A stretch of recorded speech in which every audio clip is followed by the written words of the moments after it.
Aprilia, the Tuono 660. And last week I commented on how nice it was to ride when it was 60 degrees. Well, today it's barely 40. So definitely putting the heated liners, the hot wired stuff, to a much better test. And I have to say again, no complaints.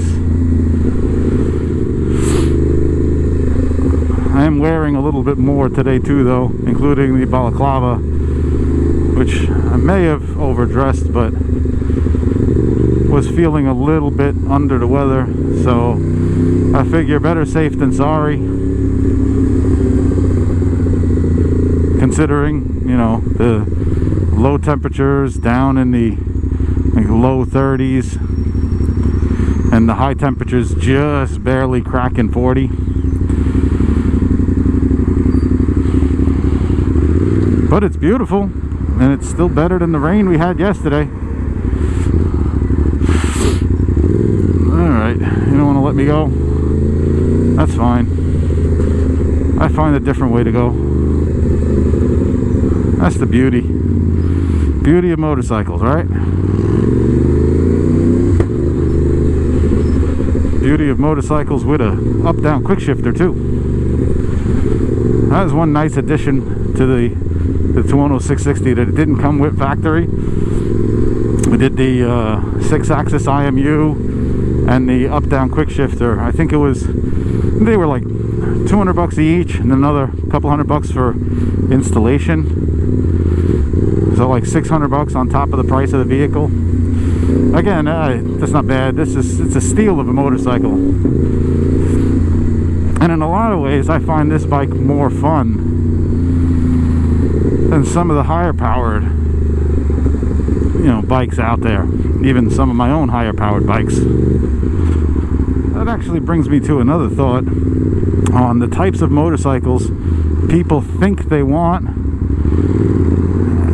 without actually giving them too much of a chance. Like, I don't think I would have given the Tuono much of a thought or much of a chance, except that when we bought this one for Shantae, because I like sport bikes, you know. Listen, I know better, and I need to have all the power. But this bike really opened my eyes to naked bikes, number one. And between this one and the 959, it opened me up to not needing to have all the power. Sometimes all the power isn't all the fun, you know.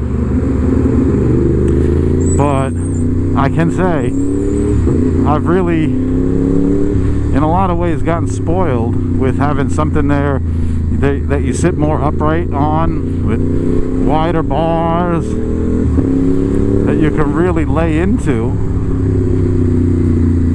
you know, wind it out. The V4, shoot, if you're wide open and you get into second gear, you're well above the speed limit pretty much anywhere. Whereas this one, you know, you can whack through a few gears and maybe barely be at 100. It's still fast, don't get me wrong.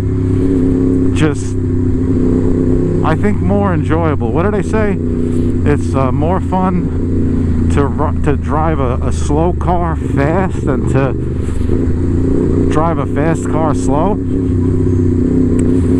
But I think it's the comfort side where a lot of people don't give it credit. You know, you have it in your head, you want either a big cruiser, and I need a big Harley or an Indian or something,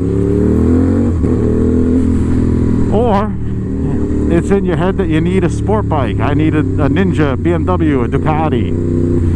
When the reality is, depending on what you're doing with the bike, the current crop of nakeds might be a whole lot better. But people don't know, because they know what they think they know. And a lot of that comes from not actually riding any of the different types of bikes, you know. And I was the same way. And then Then we got this one, and it totally changed my mind. I think that's my biggest takeaway is don't think you know everything you know.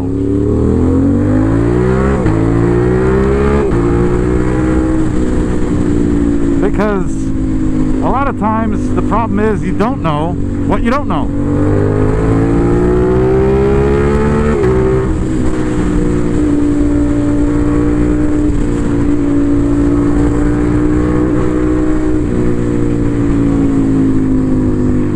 And I guess we all have to be honest with ourselves. We don't know everything, and we're not always right.